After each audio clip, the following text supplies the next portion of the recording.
저번 시간에 르우벤 지파를 향한 축복은 살아나는 축복이었습니다. 오늘은 유다 지파를 향한 축복입니다. 승리하는 축복을 내리십니다.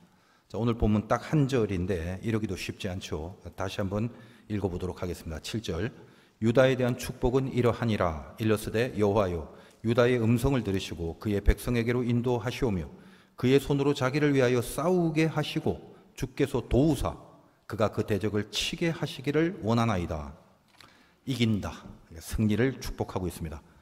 신명기 33장을 받으시는 동안에 여기 선포된 하나님의 축복을 여러분이 다 받아 누리려는 그런 기대와 간절함으로 행복한 사람들이 되시기를 바라면서 이제 계속적으로 선포되는 축복의 약속들을 여러분의 가슴에 이렇게 반듯하게 굵게 새기면서 이 33장을 계속적으로 따라와 주시기를 바랍니다.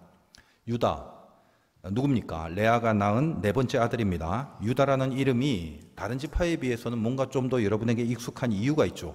이스라엘을 말할 때 우리는 유대인이라고 하잖아요. 그게 유다 지파라는 말에서 온 것입니다. 남북 왕조로 갈라졌을 때도 남쪽 왕조를 뭐라고 부르냐면 남왕국 혹은 남유다라고 부릅니다.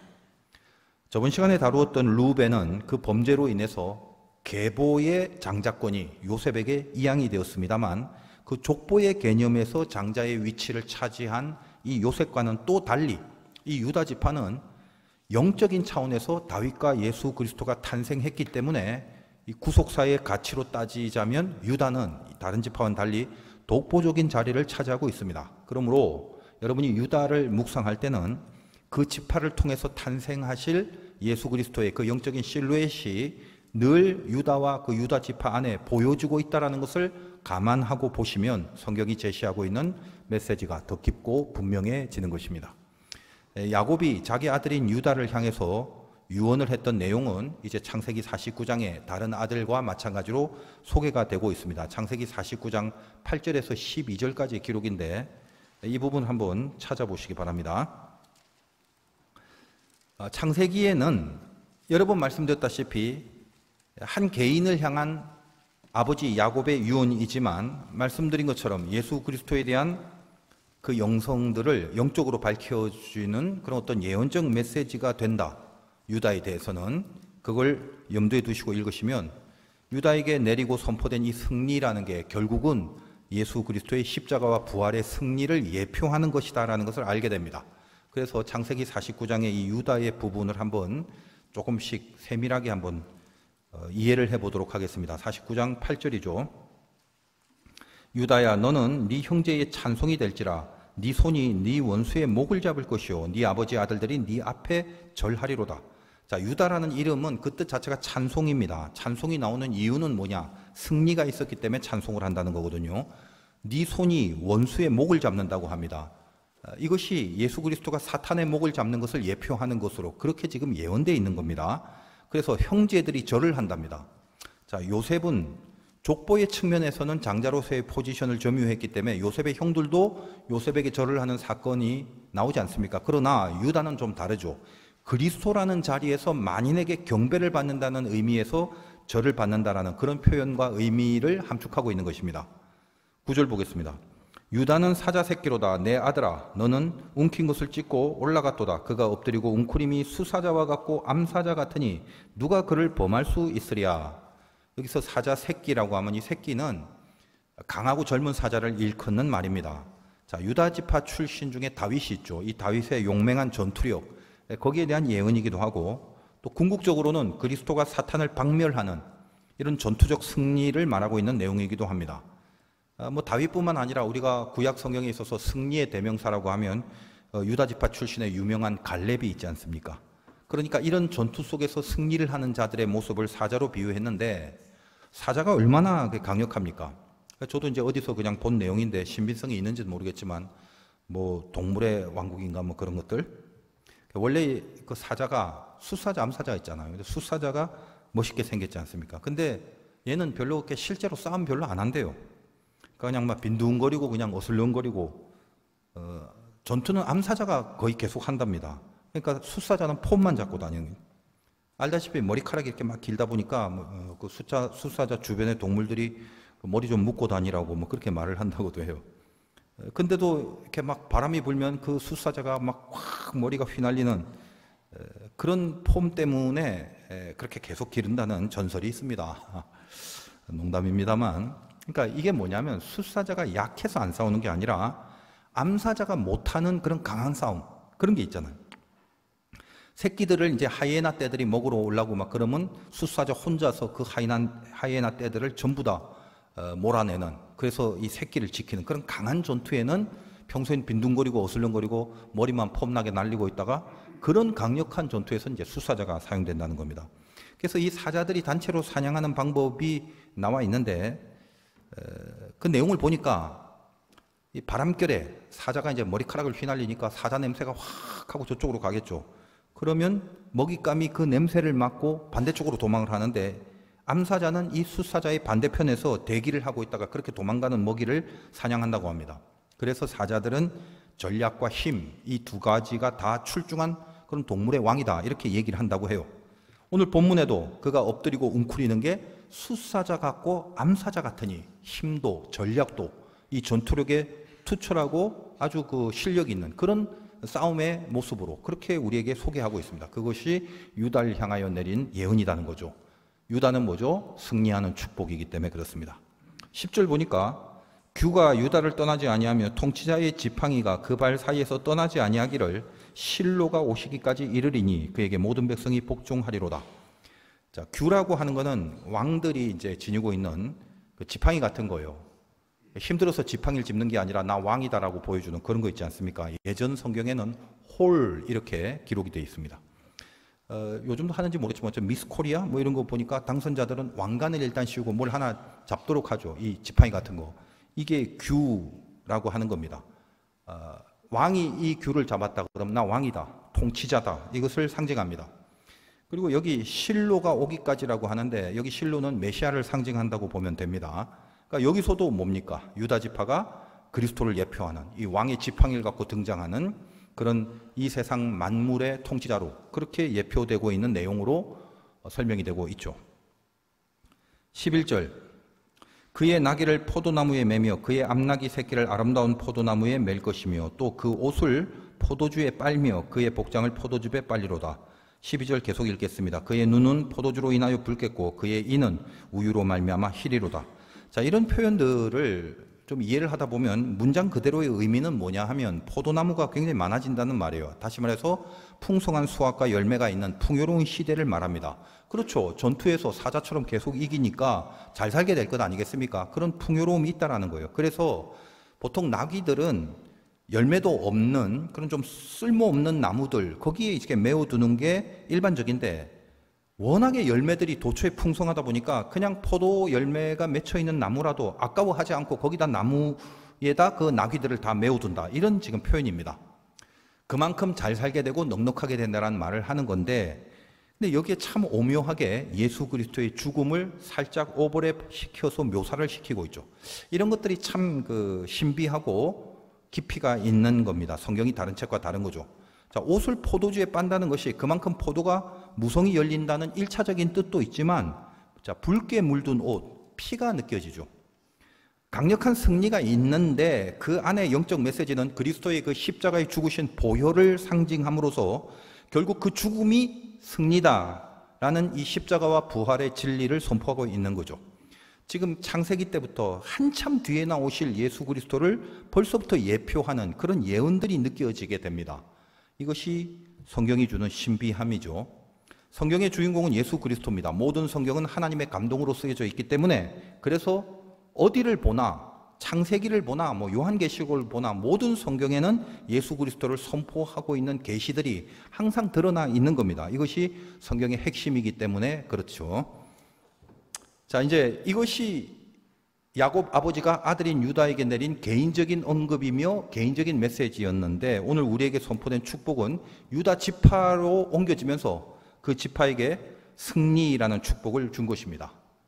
항상 신명기 33장은 모든 것이 나에게 새겨지고 나에게 도래될 하나님의 축복의 내용이라고 믿음으로 이것을 주장하고 가슴에 새기라고 그랬죠. 이 좋은 축복들 놓치시면 안 됩니다. 33장을 이렇게 길게 하려고 하는 의도도 축복의 내용이기 때문에 여러분이 다 누리게 됐으면 좋겠다라는 마음으로 세세하게 전한다라고 그랬죠. 우리에게 선포된 축복이 승리입니다. 좋죠. 이긴다. 이기는데 싫은 사람이 어디 있어요? 그런데 여기서부터 우리가 잘 생각해야 됩니다. 마냥 좋아하시면 안 되는 거죠. 세상에서 승리라고 한다. 세상 개념의 승리는 남을 죽이는 거예요. 성경이 말하는 승리는 나를 죽이는 거예요. 그래서 믿음이 있냐 없냐에 따라서 승리가 좋냐 혹은 나쁘냐가 갈라지게 될 것입니다. 자기가 죽음으로 이루어지는 승리, 같은 단어를 사용하더라도 성경에서 말하는 단어의 개념은 세상 단어와 다르다라는 것을 늘 명심하셔야 합니다. 이 구분이 안 되면 우리가 세속화가 되는 거거든요. 유다에 대한 이야기들이 성경 전반에 걸쳐서 많은 내용으로 소개되고 있습니다. 성경을 좀 아시는 분은 지금부터 말씀을 드릴 때 그렇지 그게 그거네 이렇게 연결이 될 수 있겠습니다만, 혹시 그렇게 연결이 잘 안 되시는 분은 어떻게 성경 앞으로 많이 읽으시길 바라요. 이 유다에 대한 내용 중에 상당히 난해한 사건이 하나 나오는데, 유다는 자기 며느리인 다말과 동침을 하게 됩니다. 창세기 38장에서 제가 이제 그 내용에 대해서 깊이 있는 설교를 했는데, 새삼 갑자기 또 궁금한 사람들은 그 창세기의 그 부분의 설교를 참고를 하시면 되겠습니다. 간단하게 말씀드리면 이 유다가 세 아들이 있었죠. 아들 셋. 근데 첫째가 죽고 며느리는 둘째에게 갑니다. 형사취수제를 적용하는 당시의 문화적 배경 때문에 그렇습니다. 근데 둘째도 죽어요. 그럼 이제 막내의 몫이 됐는데, 아버지 입장에서 셋째 아들도 죽을 것 같은 두려움이 있다 보니까 막내는 아직 어리다라는 핑계를 대고 며느리인 다말을 친정으로 보냅니다. 눈치를 채죠. 다말이 이거 나한테 아들 안 주려고 그러는구나. 형사취수제가 완결이 안 되면 이 가문에 대한 자식을 낳지 못하는 거기 때문에 오늘날과의 개념이 다릅니다. 소외돼 버리고 멀어져 버리는 거죠. 그래서 다말이 변장을 하고 시아버지 유다와 동침을 하게 됩니다. 그리고 유다로부터 징표를 받게 돼요. 유다는 자기가 동침한 여인이 며느리라는 걸 몰랐죠. 그리고 이후에 다말이 임신을 하게 되는데, 임신한 사실을 알고 유다는 이게 자기 씨인 줄도 모르고 이게 며느리인데 남편도 없는데 애를 배? 그래서 다말을 율법적으로 벌하려고 하자 이 생명은 시아버지인 유다의 씨라는 것을 유다가 자기에게 준 증표를 보여줌으로 증명을 합니다. 그때 유다가 큰 충격을 받는 거죠, 인생에. 그리고 나서 고백한 내용이 성경의 워딩을 그대로 따자면 그녀는 나보다 옳도다라고 고백을 합니다. 그럼 그 전까지는 자기가 갖고 있는 율법, 자기가 갖고 있는 기준, 자기가 갖고 있는 어떤 그 법도, 이것을 기준으로 다말은 죄를 저질렀고 벌을 받을 수밖에 없는 여인이었습니다. 그 여인을 향하여 법의 잣대를 들이대고 징계하고 처벌을 하려고 했던 유다였죠. 그런데 보니까, 뚜껑을 까보니까, 진짜를 열어보니까 이게 내 잘못 투성이구나라는 걸 알게 되는 것입니다. 자기 잘못을 인정합니다. 그녀는 나보다 옳도다.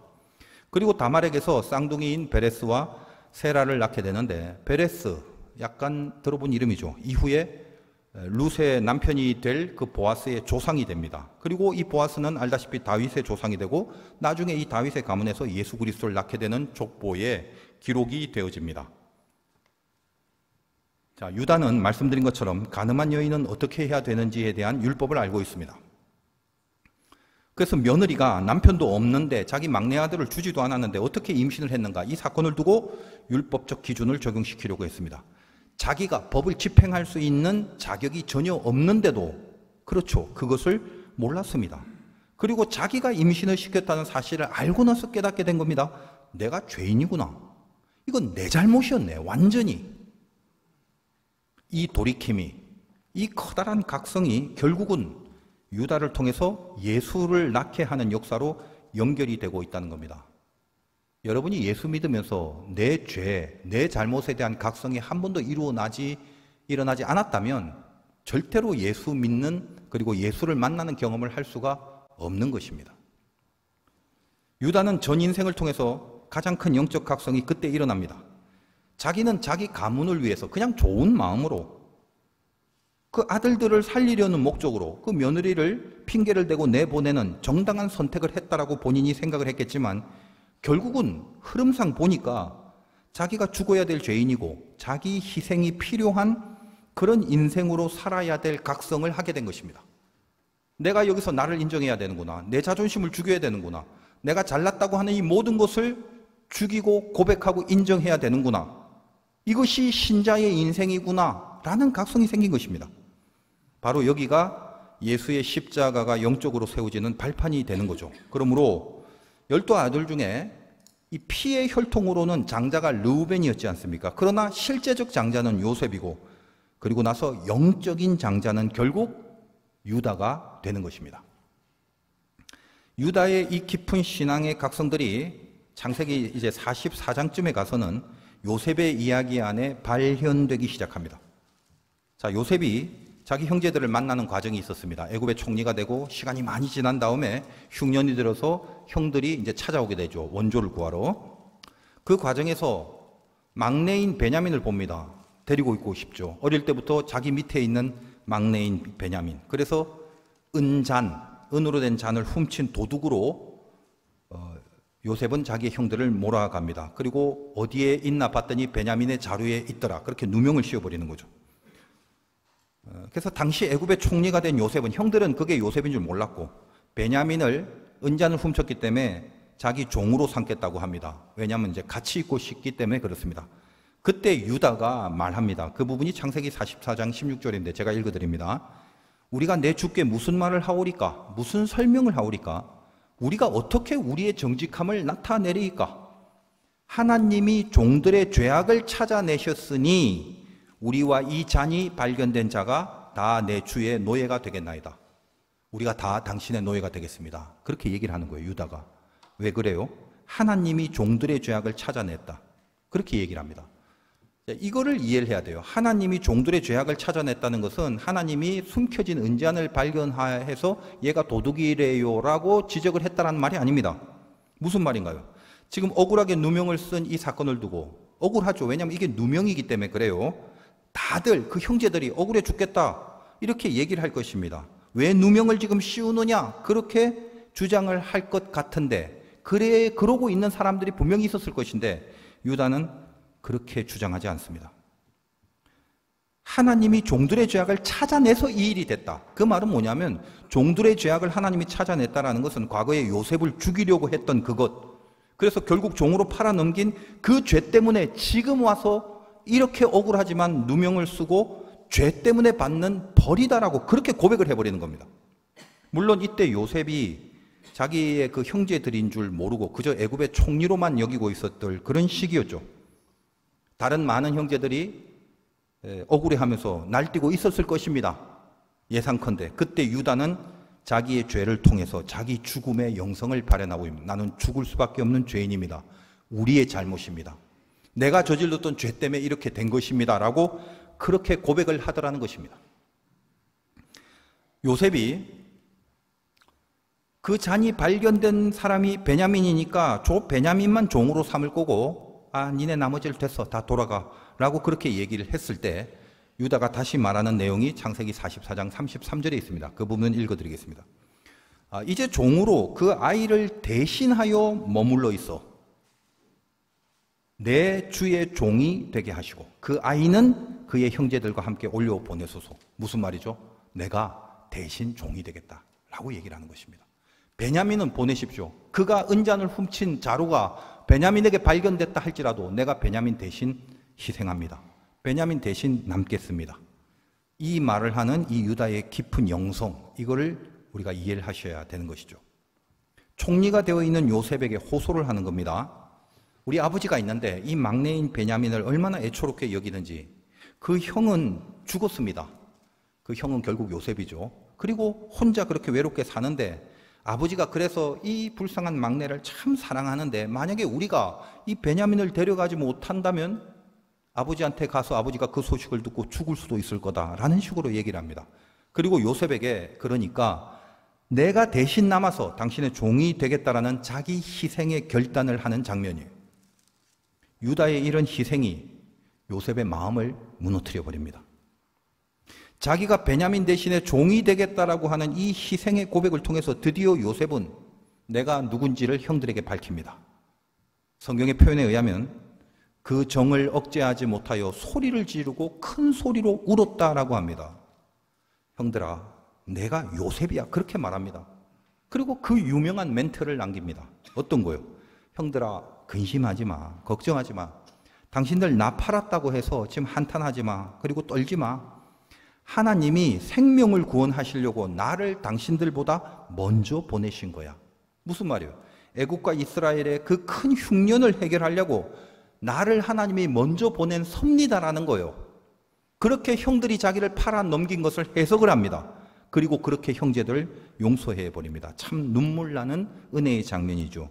이 노가짐이 어디서부터 비롯됐냐면 유다가 자기 희생을 한 그 자기 희생의 결단 앞에서 모든 용서할 마음이 열려지고 그 용서가 가능해지는 영적인 역사가 나타났다라는 것입니다. 이것을 뭐라고 한다? 승리라고 하는 겁니다. 성경은 참 신비하죠. 그 깊이가 말로 다 할 수 없습니다. 이스라엘의 현실 역사가 기록된 책인데도 그 안에 영적인 진리를 깊이 계시해 둔 하나님의 말씀입니다. 유다가 자기 희생을 통해서 살려낸 것이 베냐민이에요. 만약 유다가 그렇게 희생 안 했으면 베냐민이 종으로 잡혀 있었겠죠. 이것이 예수님의 십자가의 죽음, 그리고 그로 인해서 용서받고 구원을 받는 우리들의 이 모습을 대변하는 상징이 되어주는 것입니다. 베냐민은 우리고 유다는 예수 그리스도고, 이 대비를 영적으로 우리들에게 보여주는 거죠. 베냐민에 대해서는 아마 다음 주 그쯤에 다루게 될 건데 몰라요. 또 다음 주에 한꺼번에 다룰지. 그래서 오늘 자세히 할 수는 없겠지만 여러분이 알다시피 베냐민 그러면 그 탄생부터가 참 불쌍한 존재였지 않습니까? 베냐민의 탄생에 대한 이야기를 모른다면 진짜 성경 좀 읽으셔야 됩니다. 많이 읽으셔야 돼요. 자, 베냐민은 야곱이 사랑했던 라헬의 아들이자 막내였죠. 근데 라헬이 베냐민을 낳을 때 산고로 죽습니다. 그래서 원래 그 이름이 베노니였죠. 슬픔의 아들. 이렇게 이름을 지었는데 야곱이 내 아들이 왜 슬픔의 아들이야? 그러지 마. 축복의 아들이다라는 뜻으로 베냐민으로 계명을 합니다. 우리가 베냐민이라고 그랬죠.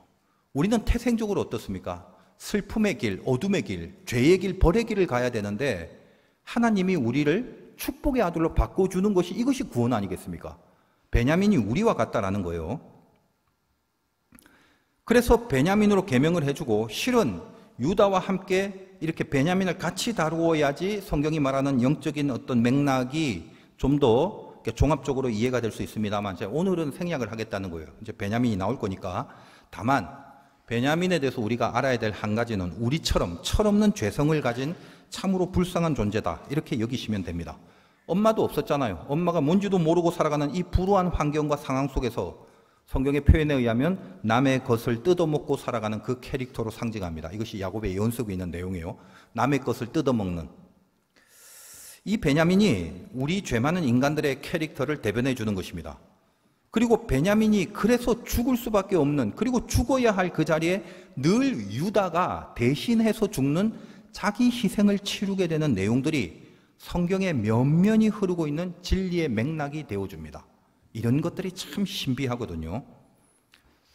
이 부분에 대한 내용들은 성경에 너무 방대한 내용으로 많이 나오기 때문에 베냐민을 다룰 때 다시 좀 보기로 하고, 대표적으로 몇 가지만 본다면 여러분 다윗과 사울 한번 생각해 보세요.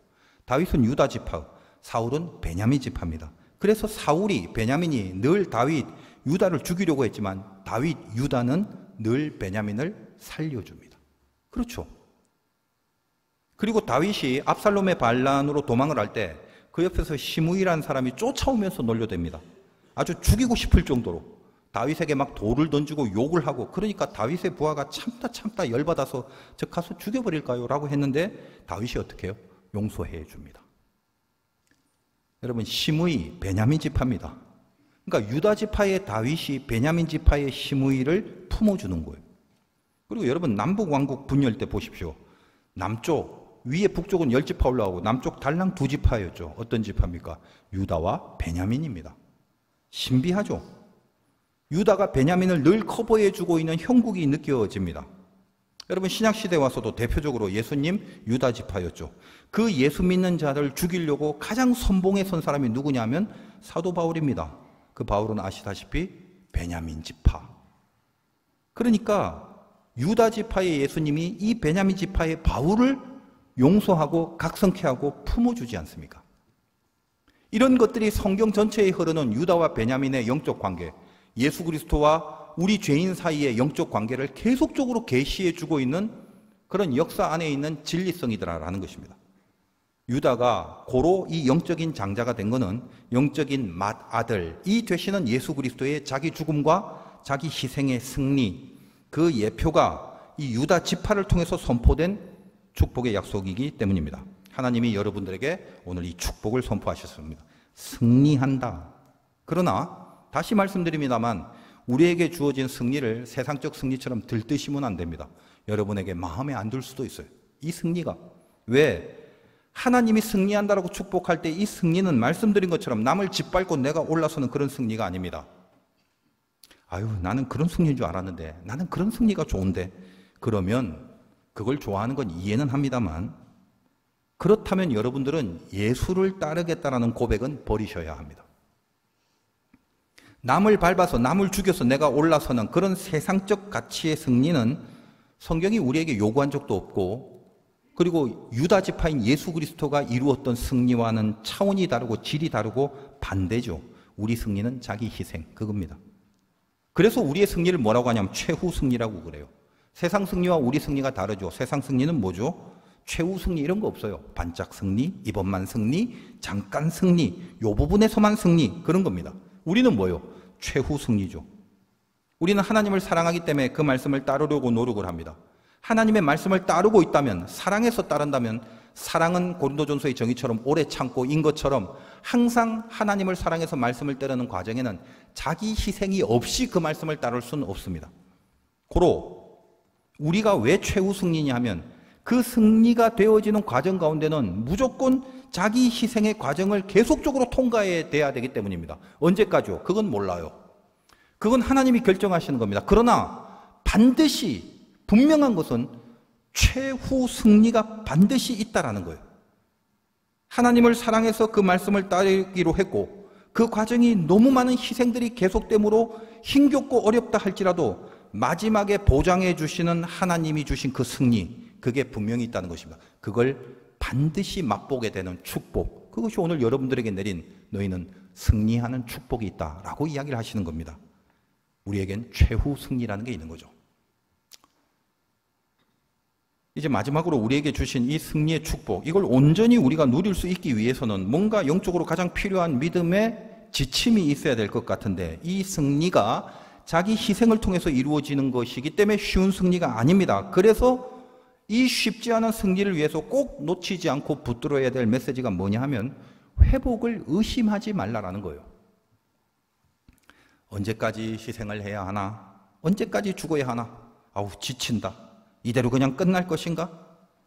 여러분이 정말 예수를 따르고 말씀을 따르려고 노력하면서 희생을 하는 입장에 서 있다 보면 반드시 따라오는 회의감이 그겁니다. 언제까지 이러지? 지치네? 이대로 그냥 끝나버리는 거 아니야? 이런 거요. 의심. 여러분, 의심은 믿음의 반대말이에요. 그래서 평소 때는 의심이 별로 안 생겨요. 믿음이 좋아서 의심이 없는 게 아니라 고난이 없을 때는 의심이 없어요. 그런데 고난이 심해지면 반드시 연약한 인간은 의심이 생기는 법입니다. 의심은 머리 싸움입니다. 머리 싸움 하지 말고 말씀 싸움을 하셔야 된다는 거예요. 생각 속에 나를 밀어 넣으면 무조건 의심이 생기고 그 의심은 결국 절망을 낳게 됩니다. 생각 속에 집어넣으면 의심이 되고 약속 속에 집어넣으면 승리가 되는 거예요. 여러분의 믿음의 인생을 어떻게 살아야 되는지 분명히 하셔야 됩니다. 제발 머리 좀 쓰지 마세요. 머리 나쁜 거 아시면서 끝까지 머리를 쓰시면서 살려고 합니까? 지금 처해진 상황이 있을 거예요. 여러분의 환경과 상황. 이거를, 이 자체를 의심하지 말라 이 말이에요. 내가 여기서 자기 죽음과 희생의 삶을 산다는 것, 이게 무슨 승산이 있는지에 대해서 힘들고 어려워 죽겠는데, 그런데도 여기서 예수를 믿고 하나님의 법도를 따르고 말씀을 따라가야 된다고? 그러려면 내 손해가 있어야 되고 내 희생이 있어야 되고 내 죽음이 있어야 되는데 그렇게 산들 과연 무슨 승산이 있을까라는 의심과 회의가 고난 가운데 생기게 될 것이 분명합니다. 여러분, 해석은 머리로 하는 게 아니라 말씀으로 하는 게 해석이라고요. 희생한다는 게 막연하게 되는 거 아닙니다. 해석을 해야 되죠. 그리고 또 다른 가치가 있다는 걸 분명히 믿을 때 지금의 그것을 희생할 수 있습니다. 또 다른 가치. 우리에게 그 또 다른 가치, 그게 뭐예요? 하나죠. 하나님. 그걸 약속하셨다는 걸 분명히 믿고 그걸 주장할 줄 알아야 한다는 것입니다. 나에게 처해진 고난의 상황과 어려움의 상황, 이것을 말씀으로 해석을 해야 거기서 자기 희생이 얼마나 귀하고 진짜 진리인지, 이것이 정말 하나님이 끝까지 원하는 것인가를 놓치지 않고 보게 됩니다. 여러분, 유다 지파 중에 예를 들면 갈렙이죠. 나중에 나이가 많이 들어서, 젊을 때도 잘 나갔지만 나이가 많이 들어서 헤브론 산지를 놓고 여호수아가 누가 갈 거냐라고 하니까 그 상황을 머리로 해석하려니까 무슨 답이 나올 수 있겠어요? 머리를 쓰면 아무도 헤브론 산지를 점령하려고 손들 사람이 없다 이 말이에요. 근데 나이 85세가 돼서 힘이 하나도 없어야 될 그 갈렙이 손을 듭니다. 이 산지를 내게 주소서. 우리가 한때 힘차게 불렀던 그 찬송은 젊은이들의 찬송이 아니라 85세 노인이 된 갈렙의 찬송입니다. 무슨 막연한 호기를 부리는 게 아닙니다. 이 산지를 내게 주소서라는 문장만 우리는 찬양 속에서 익숙하게 아는데 사실은 그 앞에 붙어있는 말이 더 중요하죠. 성경은 이렇게 되어 있습니다. 그날에 여호와께서 말씀하신 이 산지를 내게 주소서. 이게 원래 문장입니다. 산지, 그게 중요한 게 아니란 말이에요. 그 앞에 거. 말씀을 하신, 하나님이 말씀하신 산지, 하나님의 약속이 조건으로 붙어 있는 그 약속, 이게 더 중요합니다. 그게 유다 지파의 승리의 핵심입니다. 산지를 머리를 써서 보는 게 아니라 말씀을 갖고 이 산지를 해석해내는 것이 이 산지의 실체라는 거죠. 우리 믿음이 그렇게 발현돼야 된다는 거예요. 믿음을 갖고 살아간다는 것은 인생에서 다가오는 사건들에 대해서 신앙의 해석력을 가지고 산다는 것을 말합니다. 특별히 고난에 대한 해석이 굉장히 중요합니다. 여기 앉아 계신 여러분들 중에 적어도 난 온전하지 않지만 하나님을 믿는 믿음만큼은 그래도 있긴 있어 라고 고백할 수 있는 사람들, 그런 사람들이 거의 대부분이겠죠. 그러니까 우리는 은혜가 있어서 조금이지만 어쨌든 믿음을 하나님이 주신 것이 얼마나 감사한지 모릅니다. 그래서 이 믿음이 있는 사람들 한번 생각해 보십시오. 여러분이 조금이라도 믿음이 있다면 그 믿음이 있는 사람들 중에 혹시 인생에 하나도 고난이 없이 하나님과 가까워진 그런 경우가 혹시 있습니까? 믿음이 있는 여러분들 중에? 있으면 좀 데려와 주세요. 저는 제가 이제껏 살면서 어떤 고난도 없이 하나님과 가까워진 경우는 본 적이 없습니다. 사람들은 고난의 의미를 그냥 성경적으로만 알고 있지만 심리적으로 늘 거부하죠. 아유, 고난 안 받고 잘 살고 싶고, 고난 없이 좋은 신앙으로 살고 싶고, 마음뿐이죠. 그러나 그런 케이스는 역사상 없었습니다. 성경은 고난 없으면 아예 사생활하고 단단히 못을 받고 있기도 합니다. 그렇다면 고난은 왜 주어지느냐? 고난이 있어야 나를 약속으로 밀어넣는 해석력이 발동이 되기 시작합니다. 그 해석이 제가 늘 말씀드리다만 그 해석이 실체라고 했죠. 우리는 실체를 살아낼 수준의 사람들이지 현실을 살아낼 사람들이 아닙니다. 머리는 현실을 다루지만 약속은 실체를 다룹니다. 하나님이 자녀들에게 주신 것이 고난이라는데 이 고난을 왜 자꾸 현실이라는 잣대를 갖고 해결을 하려고 하고 머리를 써서 해석을 하려고 하냐 이 말이에요. 믿음이 있다면 여러분에게 주어진 고난의 상황과 고난의 환경을 의심하지 말라는 거예요. 나에게 다가온 모든 상황을 의심하지 말라는 거예요. 하나님이 주신 약속, 이 약속이 내가 만난 고난을 회복시켜 주십니다. 이것이 우리를 향한 승리의 축복이죠. 너의 실체가 네가 바라보는 네 머리로 생각하는 그거 아니야. 그 현실이 너의 실체가 아니야. 늘 얘기했잖아. 너에게 선포한 약속이다. 현실이 너의 운명이 아니다. 내가 너에게 준 약속, 그게 네 운명이야. 그 믿음, 그걸 만들어내기 위해서 당신의 자녀에겐 필연적으로 주시는 것이 고난이다라는 것입니다. 그러니 딛고 일어나야죠. 해석을 통해서 정복하고 극복해내야죠. 그래서 진짜의 세계로 들어가야죠. 고로 평소에는 안 하다가 고난이 와야 드디어 하나님의 약속이 자기를 지배하는 훈련과 연습을 하나씩 해내게 됩니다. 말씀을 갖고 해석한 그 해석이 내 머리로 갖고 바라보는 현실을 이기게 하셔야 한다는 거예요. 왜요? 또 물으실 건가요? 현실은 가짜거든요. 실체가 진짜입니다. 고로 하나님의 약속인 말씀이 실체라는 것입니다. 죽을 때까지 그 믿음이 지켜질 수 있는 노력을 해야 된다는 거예요. 그래서 이 현실 안에 매몰된 자, 현실 속에서 머리로 생각하고 세상 사람들과 동일한 기준으로 생각하는 이 자아를 죽이고 자기를 희생하는 것, 이건 세상 사람들이 안 하는 겁니다. 그렇게 해야 드디어 여기서 하나님의 세계 안에 우리가 들어가게 됩니다. 죽어야 부활을 하죠. 그러니까 부활은 디립다 좋아하는데 아무도 안 죽으려고 그러는, 죽어야 부활을 한다는 것을 승리라고 한다 이 말입니다. 유다가 베냐민을 살려냅니다. 그게 승리죠. 유다가 자기를 죽이고 자기를 희생해서 베냐민을 살려냅니다. 예수님이 자기를 희생하시고 자기를 죽여서 우리를 살려냅니다. 그 승리를 이룬다는 거예요. 여러분, 희생이 가능할 수 있는 이유가 뭐냐면 그냥 내가 죽는 거, 내가 당하는 거, 난 희생 자체를 좋아해. 아주 그냥 타고난 게 난 희생을 좋아하는 사람이야. 당하는 것 자체가 좋아. 이거 이상한 사람이에요. 그런 사람들은. 왜 우리가 희생을 해야 되고 주님은 또 왜 우리를 위해서 희생을 하셨습니까? 이유는 한 가지죠. 하나님이 그걸 통해서 최후 승리라는 회복을 주신다고 약속을 하셨기 때문입니다. 제가 예수 믿기 전과 예수 믿고 난 후 달라진 게 많은데 그 중에 하나가 이 희생에 대한 의미를 가지게 되었다는 겁니다.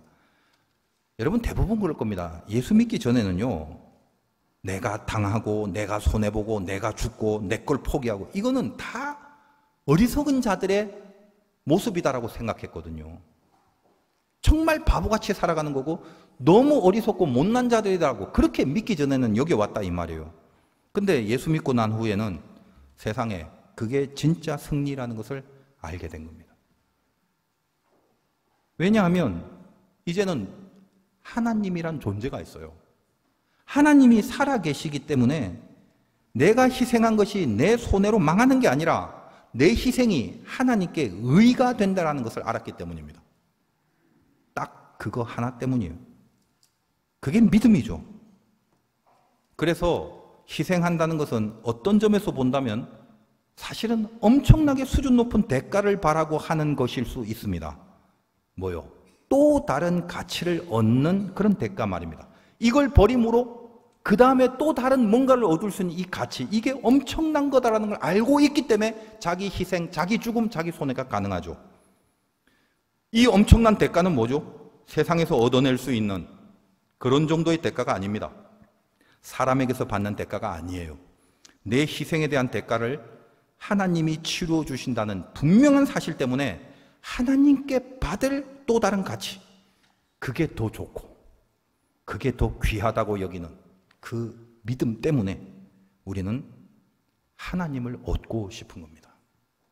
이 믿음이 있는 자만이 희생의 정당성과 희생의 용기와 희생의 그 당연한 의미와 가치를, 그걸 우리 삶 속에서 나타내고 실현시키며 살아갈 수 있다는 거죠. 그 믿음으로 희생하는 것을 하나님은 오늘 승리라고 하십니다. 오늘 그 승리의 축복을 여러분이 좋든 싫든 마음에 들든 안 들든 여러분에게 내리신 이 승리의 축복을 받아 누리시라는 거예요. 유다가 그런 거죠.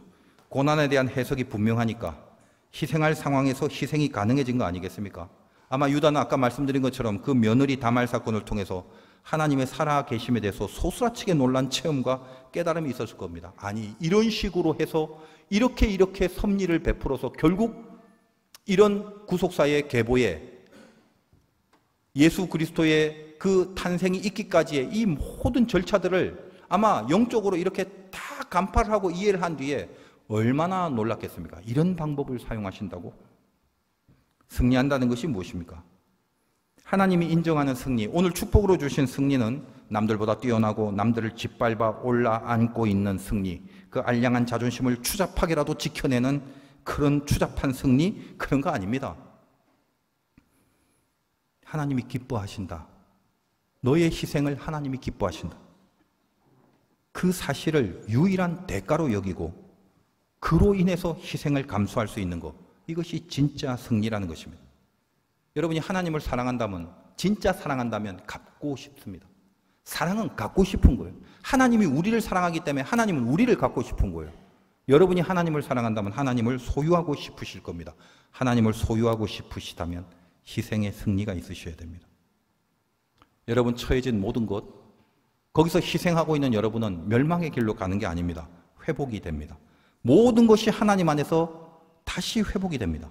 그 회복을 절대로 여러분이 희생하는 동안에 의심하지 마세요. 여러분이 혹시 의심하고 있는 건 전부 다 여러분 머리 안에 들어있는 가짜들입니다. 여러분은 죽어도 승리하게 되어 있는 운명입니다. 그 축복을 여러분이 받으셨습니다. 여러분에게 약속하신 이 최후 승리를 위해서 세상 승리가 아니라 진짜 승리를 하시기를 주님의 이름으로 축원드립니다.